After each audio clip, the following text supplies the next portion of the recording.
Labour are catching up with the Liberal Democrats, according to the latest opinion polls. Comres has the ruling party level pegging with the Lib Dems, with both on 29% and the Tories on 33%.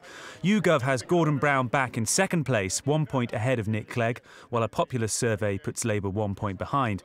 Why is that so significant? Well, Mr Clegg has said he won't back Gordon Brown if Labour come third, but he's refused to rule out a coalition if they make it to second place on May the 6th.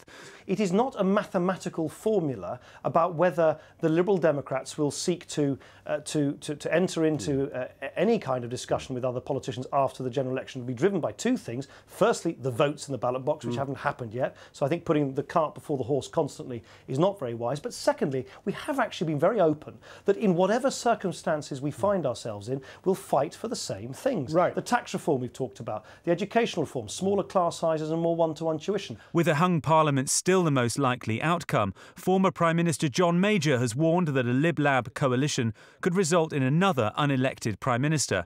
Children's Secretary Ed Balls, Labour Deputy Leader Harriet Harman, or, he said, Toto the dog, would be free to move into Downing Street.